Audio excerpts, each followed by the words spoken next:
कि मैं पहले भी कह चुकी हूँ कि शहबाज शरीफ साहब ने ये सारा जो रिकॉर्ड है वो पब्लिक किया है और ये भी पीएमएलएन को क्रेडिट जाता है।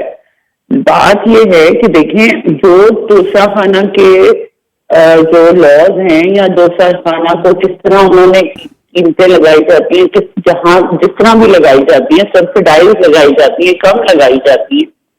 मेरा फिर पॉइंट ये है कि जब आप कीमत कम लगा के एक चीज खरीद रहे हैं, उसको आप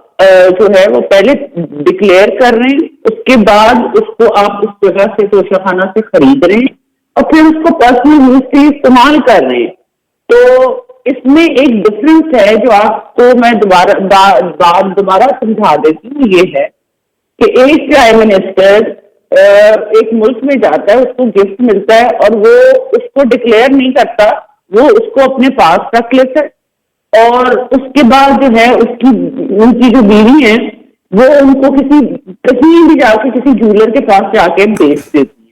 और वो बंदा जो है नहीं माइजा साहबा, मेरा सवाल बिल्कुल मुख्तलिफ है। मियां मोहम्मद नवाज शरीफ को रोलेक्स की एक घड़ी मिलती है जिसका मॉडल और सीरियल नंबर नहीं मेंशन हुआ हुआ 2017 में, वो 40 लाख रुपए की है और उनको सऊदी अरब से वो घड़ी मिलती है और उसके बाद एक साल के बाद इमरान खान साहब को वो 8.5 करोड़ की घड़ी देते हैं। क्या इमरान खान साहब जो है उनकी value as prime minister of Pakistan बहुत ज्यादा थी कि उनको महंगा गिफ्ट दिया और हमारे मियां मोहम्मद नवाज शरीफ जो पाकिस्तान के प्राइम मिनिस्टर थे उनको सिर्फ 40 लाख की घड़ी दी गई? मियां नवाज शरीफ साहब 3 दफा प्राइम मिनिस्टर रहे हैं और मुझे नहीं एग्जैक्टली पता कि कम वैल्यू घड़ी भेजी है या ज्यादा वैल्यू की घड़ी भेजी है। बात ये है कि जो अभी हम इम्पोर्टेंट पॉइंट डिस्कस कर रहे हैं, हम मुझसे बार बार ये सवाल पूछ रहे हैं कि एक प्राइम मिनिस्टर को घड़ी महंगी क्यों मिली गई। मैं आपको जवाब ये देना चाह रही हूँ कि तोशाखाना के में चीजें खरीदने के एक तरीका है, एक प्रोटोकॉल है, उससे इस्तेमाल कर वो प्रोटोकॉल जो है अगर पूरी उसको यूज किया जाए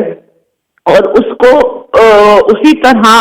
इस्तेमाल किया जाए जिस तरह तोशाखाना के